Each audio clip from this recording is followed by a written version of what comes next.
कर्नाटक के नायब वज़ीर आला डीके शिव कुमार ने जुमेरात को इस दावे को मुस्तरद कर दिया कि असल कांग्रेस किसी नई सियासी जमात की हिमायत कर रही है। इन्होंने वाज़ेह किया कि इंडियन नेशनल कांग्रेस पूरी तरह एम.के. स्टालिन की क़ियादत में DMK के साथ खड़ी है। असेंबली इंतखाबात से कबल मरामलाई नगर में मुनअक़दा इंतखाबी जलसे से खिताब करते हुए डीके शिव कुमार ने एम.के. स्टालिन के हमरा नई सियासी जमात पर अवाम को गुमराह करने का इल्ज़ाम लगाया।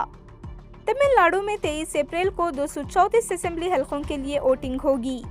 ये बयान अदाकार से सियासतदान बनने वाले विजय और इनकी जमात TVK की जानिब से 8 अप्रैल को तिरुनेलवेली में की गई इंतखाबी मुहिम के बाद सामने आया।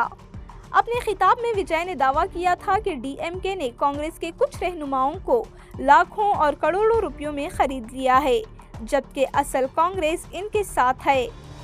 डीके शिव कुमार ने इन दावों को मुस्तरद करते हुए कहा कि कांग्रेस पार्टी स्टालिन की क़ियादत में DMK के इत्तेहाद के साथ मुत्तहिद है। इन्होंने कहा कि कुछ नई पार्टियां कांग्रेस के चंद अफराद की हिमायत का दावा कर रही हैं, लेकिन अवाम को इन बातों पर फिक्र करने की ज़रूरत नहीं, क्योंकि ये गुमराहकन दावे हैं। इन्होंने मज़ीद कहा कि राहुल गांधी और मल्लिकार्जुन खड़गे की क़ियादत में इंडियन नेशनल कांग्रेस मुत्तहिद है और M.K. स्टालिन के साथ मजबूती से खड़ी है। फिल्मी शख्सियात के सियासत में आने पर तनकीद करते हुए डीके शिव कुमार ने सियासत को ज़राअत से तशबीह दी।